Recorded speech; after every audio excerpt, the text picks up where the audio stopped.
electric fan to my 2000, I wish, 1994 BMW 318.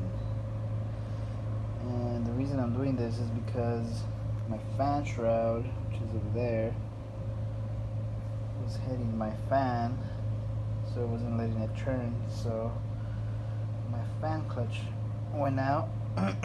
And I guess I just like the way it looks after I guess this, like the space in between. I'm gonna take that out, and so there's not gonna be that no more. But I got this one off a junkyard, my local junkyard here. This is off of a 94, or no, this is a 2004 Hyundai Santa Fe. And I'm gonna mount this to my radiator directly onto it. And so what I'm gonna do is I'm gonna put some bolts through there, and then some type of washer or something on the other side of the radiator, so I can sandwich in between, and probably find some spacers to put in between there. But yeah, it's gonna look like that, and then I'll show you the wiring part after. But I did unclip it from clips, and the way to do that is, this is the locking part, and it goes in here. So yeah, that's the locking part right here. So what you gotta do is put a flathead screwdriver in there and push towards where the arrow says out. So, and then you can unlock this. Screws in there already. I'm just gonna put the spacers in between the radiator and the fan, which I am gonna end up using two of these.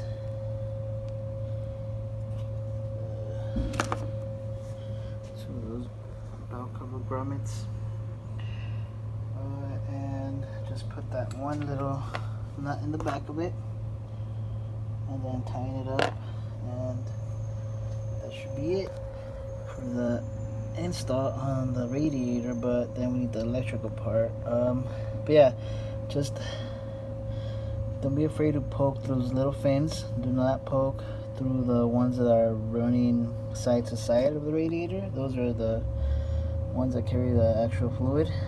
So if you poke in there, you're gonna break it. The fins are not really that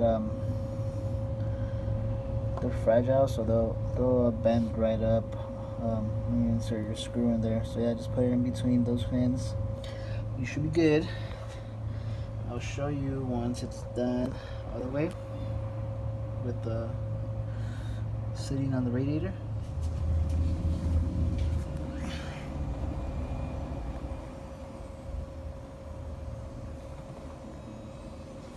I ended up using some zip ties in the bottom just to hold it in place. It's not gonna go anywhere since it has a bottom lip where it holds in the bottom. That's just from extra measure, but it won't go nowhere. I had it like this on my Trailblazer that I used to have, and then just parted it out at the end and saved this for a little project like this. I used to have also the connector for it.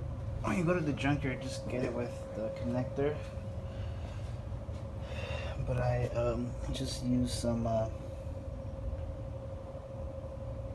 blade connectors, and I'm gonna run my wire. Oh, just want to show you the back how it looks after.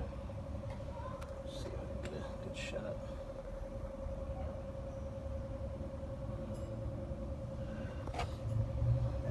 And what I think I'm gonna do is I'm gonna fuse my power wire here to the alternator, either there, or I'm gonna run it all the way over there. I'll probably just run it over there, just not to mess with that. So I'm gonna fuse it right there, and then I'm gonna throw my negative cable inside the car, and so my switch is gonna be negative. I'm gonna connect the other end to ground somewhere over here. I'm not sure where yet, but I'm gonna figure that out. Because I also gotta change my light switch, which is that one, because it's messed up already. Kind of turns,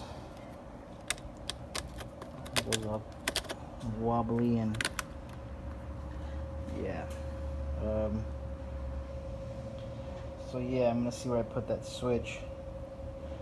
But yeah, so that's, as far as the wiring goes, that's how it's gonna be. Like I said, just run the positive to over here, and fuse it right there with probably like a 30 amp fuse, and then just put my switch over there. Yeah, this is just quick and easy. You could also do it with a relay. I don't want to do that right now, but I've done it with just like how I said before, just with the negative switched over there, and I've had no problems. Just fuse it right here and get yourself a nice 30 amp switch as well. Yeah, we'll see how it goes when it turns on.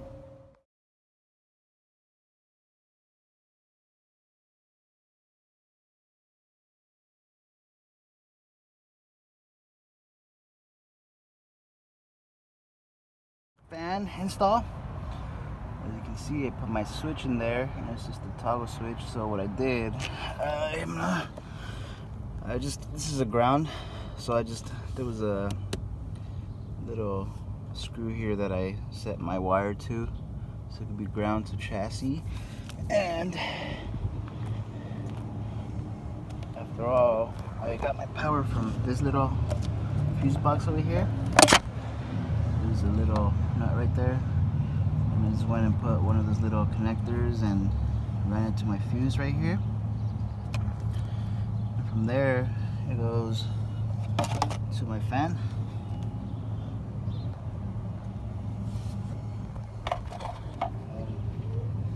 I've had this for already like 2 days. Been driving it, and I haven't seen any issues with my temperature gauge going up or anything. Oh yeah, pretty good. And I went up a steep hill yesterday, and took it like a champ. Didn't see no change in my gauge. So far, so good. The only thing about this that I noticed is that when I'm at a stop at a light and I turn on the fan, the idle will kind of drop down a bit, but then it'll come back up. I guess it's just because of the power that it's sucking up. But yeah, it's a nice little switch there. And like I said, my temperature gauge has never gone more than half. So yeah, this is so far I'm liking it. I did notice a bit of a smoother takeoff, you can say, than before. I don't know about my gas mileage. I didn't really pay attention to an improvement on that, but yeah, it definitely works. And the only reason I did this was because my fan shroud was stopping my fan from spinning, so my fan clutch got messed up. So yeah, I just had this laying around, like I said, and I just went to put it on. But yeah, if you were to want a similar setup to this, it's not, you wouldn't spend no more than $100. I would say like between 70 and 100. The fan was 35 at the junkyard. I had some cable laying around, so for me it wasn't really much of spending money. I just had parts laying, I guess, around the switch I already had. But yeah, if you guys have any questions on the install, let me know in the comments. Maybe maybe you could put it in a relay. I'm gonna try putting it in a relay next time, see if it stops my little surge when I put it on, when I turn on the fan. But yeah, hope you guys could get something useful out of this.